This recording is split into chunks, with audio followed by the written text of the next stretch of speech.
Hello friends, welcome in my channel SPT999. This is Vikas with lecture 10 for JavaScript, and in this lecture we are going to discuss about callback function, closer function, arrow function and anonymous functions. These all are very special type of functions in JavaScript. So let's start from the callback function. So अगर हम definition की बात करें तो callback function एक ऐसा function है that can be passed as an argument to another function. For example हमारे पास एक फंक्शन है यहाँ पे डॉक्यूमेंट डॉट राइट और एक दूसरा फंक्शन भी है यहाँ पे फंक्शन एक्स वाई जेड। तो अब यहाँ पे जब हम एक्स वाई जेड को कॉल करते हैं, लाइक हमने यहाँ पे एक्स वाई जेड को कॉल किया तो एक्स वाई जेड रन हो जाएगा। बट कभी कभी हमें ऐसा करना होता है जैसे कि ये दोनों फंक्शन है, दोनों अलग अलग बने हैं और अलग अलग इनको आप कॉल कर सकते हो। बट अगर एक फंक्शन को कॉल करते टाइम पे हम दूसरे फंक्शन को उस फंक्शन के अंदर यानी पहले फंक्शन के अंदर पास करना चाहते हैं, भेजना चाहते हैं, तो हम उसे एज एन आर्गुमेंट पास कर सकते हैं, जैसे कि ABC। देखिए ABC यहाँ पे एक फंक्शन है, तो हमने सिर्फ इसका नाम उठा करके यहाँ पे पास कर दिया। अब होगा क्या कि एक्स वाई जेड के अंदर जब ABC जाएगा तो हमें एक वेरिएबल लेना पड़ेगा यहाँ पे। तो वेरिएबल का नाम आप कुछ भी ले लो, जैसे कि हमने VIP ले लिया, है ना। और अब ABC फंक्शन बेसिकली VIP के नाम से इस फंक्शन के अंदर आ गया है, या यूँ कहें कि ABC फंक्शन VIP वेरिएबल के अंदर स्टोर हो गया है। तो अब आप इस वेरिएबल को जहाँ चाहो इस फंक्शन के अंदर कॉल कर सकते हो। ये देखो, आप इसके बाद में चाहो तो बाद में भी कॉल कर दो, जितनी बार चाहो कॉल कर सकते हो। अब इसको आप रन करके देखो, देखो हेलो इंडिया भी आ रहा है और थैंक यू भी आ रहा है। तो hello India basically VIP function, VIP मतलब एबीसी फंक्शन जो कि अलग से बना है। तो इस तरीके से किसी एक फंक्शन को किसी दूसरे फंक्शन के अंदर एज एन आर्गुमेंट पास किया जा सकता है। ऐसे फंक्शन को कॉल बैक फंक्शन कहते हैं। इसका एडवांटेज क्या है? वैसे तो हम डायरेक्टली भी कॉल कर सकते थे इसके अंदर, लेकिन फंक्शन को पास करने का क्या बेनिफिट है, ये चीज़ अभी समझाना थोड़ा सा मुश्किल होगा, क्योंकि उससे कनेक्टेड बहुत सारे टॉपिक्स हैं जो अभी हमने डिस्कस नहीं करे हैं। तो जब हम प्रोमिसेस वगैरह पढ़ेंगे, आगे थोड़े एडवांस टॉपिक्स पढ़ेंगे, तो वहाँ पे कॉल बैक का एक डिटेल डिस्क्रिप्शन में दूंगा कि कॉल बैक फंक्शन का एक्चुअल में एडवांटेज क्या है और कॉल बैक का डिसएडवांटेज क्या है, जिसकी वजह से हमारे पास प्रोमिसेस को यूज किया जाता है। तो अभी के लिए बस इतना याद रखो कि कॉल बैक फंक्शन एक ऐसा फंक्शन जिसे दूसरे फंक्शन में आर्ग्यूमेंट की तरह पास किया जा सके, और आगे हम इसको यूज़ करते हैं। हमारी जावास्क्रिप्ट का जो नेचर है वो सिंक्रोनस नेचर है, तो कभी कभी हमें जावास्क्रिप्ट को एसिंक्रोनस वे में चलाना होता है, तब हम कॉल बैक फंक्शन को यूज़ करते हैं, क्योंकि सिंक्रोनस नेचर कई बार प्रॉब्लम क्रिएट करता है। तो यही सारी चीज़ें हम लोग आगे डिस्कस करेंगे, तभी हमें समझ में आएगा कि कॉल बैक फंक्शन का एडवांटेज क्या है और साथ में डिसएडवांटेज क्या है। तो चलते हैं नेक्स्ट टॉपिक पे, और नेक्स्ट टॉपिक है हमारा क्लोजर। तो क्लोजर क्या है? क्लोजर एक ऐसा फंक्शन है, a function that can be defined within a function। तो एक फंक्शन के अंदर जब हम दूसरा फंक्शन बना दें तो उसको क्लोजर कहते हैं। जैसे कि अभी हमने ये दो फंक्शन जो बनाए थे, एक एबीसी फंक्शन है और एक ये वाला फंक्शन है एक्स वाई जेड। तो अगर इस फंक्शन को हम दूसरे फंक्शन के अंदर बना दें, यहाँ पे हम ऐसा कर सकते हैं कि हम एक फंक्शन के अंदर दूसरा फंक्शन बना दें, तो इसको बोला जाता है क्लोजर फंक्शन। जावास्क्रिप्ट में फंक्शन बहुत ही, आप कह सकते हो कि फर्स्ट क्लास सिटीजन कहे जाते हैं जावास्क्रिप्ट के फंक्शंस। आपकी जो जावास्क्रिप्ट है वो फंक्शंस को बहुत स्मार्ट तरीके से और बहुत फ्लेक्सिबल वे में यूज़ करती है, चाहे जिस तरीके से आप इसको यूज़ करो। तो हम ऐसा भी कर पाते हैं कि हम फंक्शन के अंदर फंक्शन बना लें। और सिर्फ इतना ही नहीं, जो क्लोजर फंक्शन है वो बहुत ही पावरफुल है इस सेंस में कि फंक्शन अगर देखा जाए तो हमने डिस्कस किया था, फंक्शन एक ऐसी चीज़ है जब उसकी कॉलिंग ख़त्म होती है, जैसे ही फंक्शन का कॉल कंप्लीट होता है वो मेमोरी को रिलीज़ कर देता है, सारी चीज़ें उसके अंदर जो है डिस्ट्रॉय हो जाती हैं, वेरिएबल वगैरह डिस्ट्रॉय हो जाते हैं। लेकिन अगर क्लोजर फंक्शन आपने बना रखा है तो क्लोजर फंक्शन अपने आउटर फंक्शन की वैल्यूज़ को मेमोराइज करके रखता है, याद करके रखता है, डिस्ट्रॉय नहीं होने देता है। इस बात को समझने के लिए मैं आपको एक वेरिएबल बना कर दिखाता हूँ, इज इक्वल 10। ठीक है, मान लो यहाँ पे हमने एक वेरिएबल बना लिया var 10। अब इस फंक्शन वेरिएबल को हमने इस फंक्शन में तो यूज़ किया ही है, ये हमारा आउटर फंक्शन है एबीसी, यहाँ पे यूज़ किया है, और इसी फंक्शन वेरिएबल को हम यहाँ पे भी यूज़ करते हैं, यहाँ कॉमा ए। ठीक है, तो अब देखिए जब आप कॉल करोगे फंक्शन को, जैसे यहाँ पे हमने कॉल किया एबीसी को कॉल किया, तो हमें पता है कि एबीसी कॉल होते ही ये वाला फंक्शन कॉल हो जाएगा। अगर इसी फंक्शन के अंदर हम एक्स वाई जेड को भी कॉल कर दें तो हमें पता है कि पहले ये वाली लाइन चलेगी, फिर ये फंक्शन डिफाइन होगा, फिर उसी के अंदर ये वाला फंक्शन भी चल जाएगा, तो ये वाला भी आउटपुट आ जाएगा। तो हम इसको देखते हैं, आउटपुट देखो, हेलो इंडिया 10 और थैंक यू भी 10। तो इसका मतलब ये हुआ कि इसके अंदर की वैल्यू को इस फंक्शन के अंदर यूज किया जा रहा है। ठीक है, यहां तक तो कोई दिक्कत नहीं है।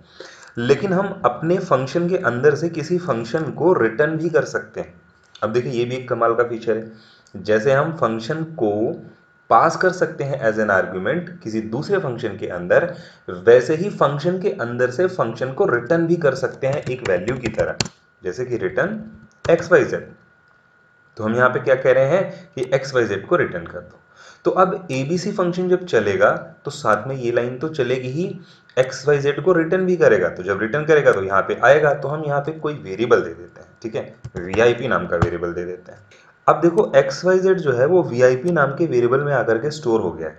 अब अगर आपको फर्दर कभी जरूरत पड़े तो आप वीआईपी को कॉल कर लो, ये देखो, क्योंकि नेम स्टोर हो गया है तो ये भी फंक्शन, ये भी फंक्शन, तो वीआईपी को कॉल कर लो तो एक्स वाई जेड फंक्शन चल जाएगा।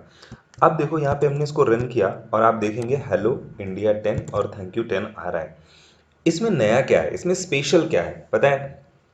इसमें स्पेशल ये है कि फंक्शन की कॉलिंग खत्म होते ही फंक्शन अपना मेमोरी ब्लॉक को डिस्ट्रॉय कर देता है।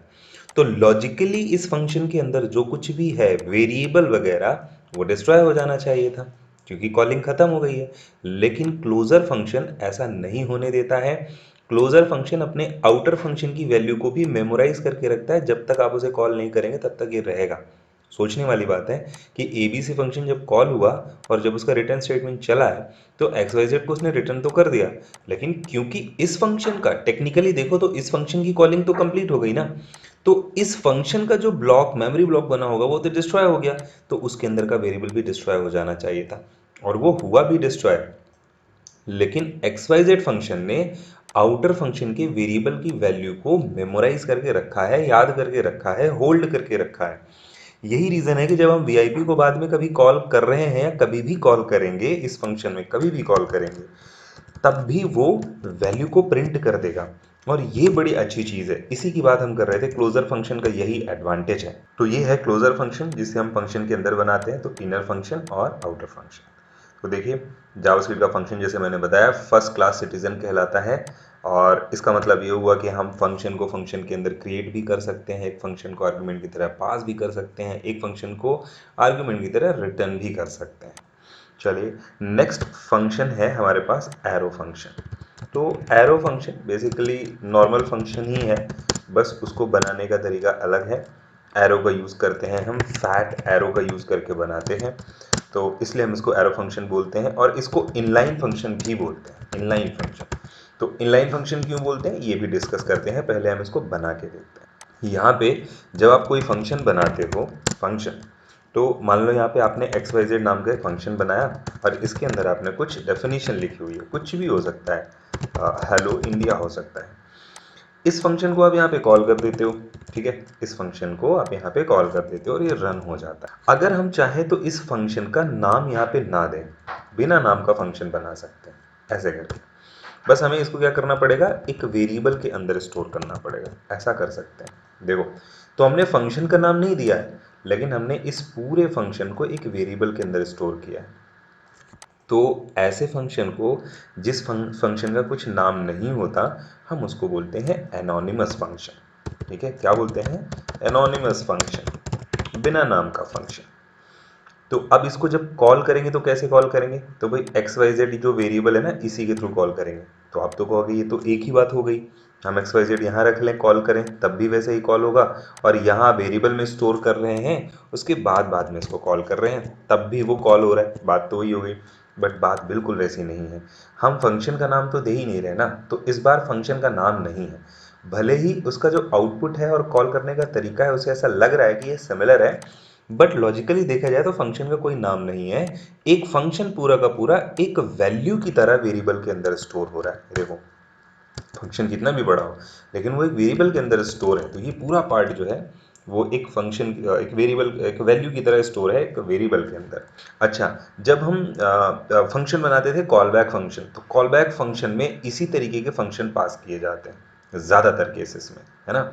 तो जैसे मान लो हमने एक ABC फंक्शन बनाया और ABC फंक्शन यहाँ पे उसको डिफाइन कर लेते हैं। मान लो एक फंक्शन हमने बनाया फंक्शन ABC।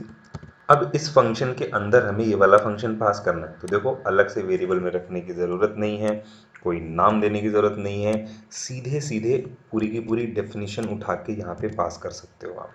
देखो ऐसा कर सकते हो। तो देखो अब क्योंकि एक फंक्शन के अंदर दूसरा फंक्शन पास कर रहे हैं हम, इसलिए हम इसको बोलते हैं एनोनिमस फंक्शन, क्योंकि इसका कोई नाम नहीं है। और क्योंकि फंक्शन के अंदर पास किया है इसलिए इसको हम बोलेंगे कॉल बैक फंक्शन। अगेन यहाँ पे एक वेरिएबल दे सकते हो आप VIP, और इसको जहाँ कॉल करना चाहो, जैसे यहाँ कॉल करना है कॉल कर लो, ठीक है, और यहाँ पे रन कर सकते हो। देखो आ रहा है हेलो इंडिया, आ रहा है SPT999 आ रहा है। देखो ये फंक्शंस को अलग अलग तरीके से बनाना और इनके साथ खेलना, ये हमें सीखना है। इनके बहुत बड़े एडवांटेज हैं, बड़े प्रोजेक्ट्स में बहुत कमाल के तरीके से यूज़ होते हैं। तो अभी देखो कॉल बैक फंक्शन हो गया और इसी को हम यहाँ पे कॉल कर रहे हैं, क्योंकि हमने नाम नहीं दिया इसलिए इसको हम एनोनिमस फंक्शन कहते हैं। और इसी एनोनिमस फंक्शन को बनाने का एक तरीका ये भी होता है कि हम इसमें कोई फंक्शन भी ना लिखें, यानी वेरिएबल जो हमने लिखा था, फंक्शन लिखा था जो हमने कीवर्ड, वो भी हटा दें, ठीक है, क्योंकि हम फंक्शन का नाम तो दे नहीं रहे हैं। तो पैरेंथेसिस ब्रैकेट से पहचान लिया जाएगा कि ये एक फंक्शन है, फंक्शन कीवर्ड लिखने की भी ज़रूरत नहीं है, बस यहाँ पे एक एरो लगा दो आप ऐसे, इसी को बोलते हैं फैट एरो, और हमारा फंक्शन बन गया एरो फंक्शन जो हम पढ़ रहे थे। फैट एरो यूज़ करके हमने एरो फंक्शन बना लिया, ठीक है। ये नॉर्मल फंक्शन से थोड़ा सा फास्ट होता है। अच्छा, इसको अगर हम देखें तो देखो आउटपुट तो बिल्कुल सेम आने वाला है। एरो यूज़ किया हमने इसलिए इसको एरो फंक्शन कहते हैं, और इसको इनलाइन फंक्शन भी कहते हैं। ऐसा क्यों है तो वो समझते हैं। देखो यहाँ पे मान लो ये फंक्शन था, ठीक है, XYZ, हम इसका ये फंक्शन कीवर्ड हटा देते हैं और यहाँ पे एरो फंक्शन बना देते हैं, ठीक है। अगेन ये एनोनिमस फंक्शन भी है, और क्योंकि इसका कोई नाम नहीं है और एरो लगा इसलिए एरो फंक्शन भी है। अब XYZ के अंदर स्टोर हुआ है। अगेन अब जब आप इसको कॉल करना चाहो तो XYZ को कॉल कर लो, ये रन होगा। इसका बेनिफिट क्या है, ये बाकी के नॉर्मल फंक्शन से अलग कैसे है, वो चीज़ समझो आप। देखो XYZ और ABC दो फंक्शन है। अगर हम ABC फंक्शन को फंक्शन की डेफिनेशन से पहले कॉल कर दें यहाँ पे, तो हमने क्या किया, यहाँ पे ABC फंक्शन बनाने से पहले जहाँ पे इसको डिफाइन किया गया है उससे पहले इसको कॉल कर दिया है। अब देखो क्या ये चलेगा, बिल्कुल चलेगा। ये देखो SPT999 चल गया, फंक्शन बना बाद में है लेकिन कॉल पहले हो रहा है तब भी चल जा रहा है। लेकिन अगर हम XYZ को पहले कॉल कर दें, बनने से पहले, देखो बना है यहाँ पे और कॉल यहाँ पे कर दे रहे हैं, ठीक है, ABC को हटा दिया हमने और XYZ यहाँ से हटा देते हैं, और XYZ को यहाँ कॉल कर दिया, बना बाद में है और कॉल पहले हो गया। देखते हैं कुछ आउटपुट आएगा, बिल्कुल नहीं आएगा। क्यों नहीं आएगा, क्योंकि इनलाइन फंक्शन जिस लाइन में बना है उसके बाद ही वो कॉल होता है। ये देखो यहाँ पे XYZ इज नॉट डिफाइन बता रहा है, बिल्कुल डिफाइन नहीं है। तो XYZ फंक्शन एक इनलाइन फंक्शन है, और जहाँ डिक्लेयर हुआ उसके बाद ही इसको आप यूज़ कर सकते हो, उसके पहले यूज़ नहीं कर सकते हो, क्योंकि ये जंप करके नहीं जाता है ना। ABC फंक्शन, ये नॉर्मल फंक्शन जो होते हैं ना, ये जंप करते हैं। तो जहाँ पे आपने कॉल किया होगा यहाँ से ये जंप करके वहाँ जाते हैं जहाँ इनको डिफाइन किया गया है। तो चाहे आप ऊपर डिफाइन करो चाहे नीचे, वो जंप करके पहुँच जाता है। लेकिन जो इनलाइन फंक्शन है वो जंप नहीं करते हैं कहीं, वो डिक्लेयर करके एक वेरिएबल के अंदर रख लिए जाते हैं। तो एक वेरिएबल के अंदर वैल्यू पड़ी हुई है, जहाँ चाहो उसके बाद उसको यूज़ कर लो, बिल्कुल एक नॉर्मल वेरिएबल और वैल्यू की तरह। वो फंक्शन एक वेरिएबल और वैल्यू की तरह यूज़ हो रहे हैं, तो इसलिए ये इससे पहले कॉल नहीं हो पाते हैं। और जब भी आप कॉल बैक फंक्शन बनाते हैं तो कॉल बैक फंक्शन में हम लोग ज़्यादातर ये इनलाइन फंक्शंस ही पास करते हैं, क्योंकि हमें फंक्शन पहले से डिफाइन नहीं करने होते हैं। जब हमें ज़रूरत पड़ती है तो जिस लाइन में हमें नीड है वहीं पे हमने एक छोटा सा फंक्शन बनाया और साथ में पास भी कर दिया। तो call back function, inline function या एरो फंक्शन, ज़्यादातर केसेस में कॉल बैक फंक्शन जो होते हैं वो एरो फंक्शन ही होते हैं। तो आई थिंक ये चीज़ें आपको समझ में आई होंगी। और जैसा कि मैंने बताया कि स्टार्टिंग से एंड तक जितने भी टॉपिक होते हैं वो सारे टॉपिक एक दूसरे से कनेक्टेड होते हैं। तो जब तक आप सारे टॉपिक नहीं पढ़ लोगे, सारी चीज़ों का एक प्रॉपर कॉन्टेक्स्ट समझ में नहीं आएगा। थोड़ी थोड़ी चीज़ें हम लोग समझते जाते हैं। तो जितना मैंने भी बताया है इसको एक बार रिवाइज कर लीजिएगा, समझिएगा और लेक्चर्स के साथ बने रहिएगा। बाकी के टॉपिक्स हम लोग कमिंग लेक्चर्स में कंप्लीट करने वाले हैं। तो like, share and subscribe the channel, and if you are facing any doubt or question then you can contact or comment directly. That's all for this lecture. Thanks for watching.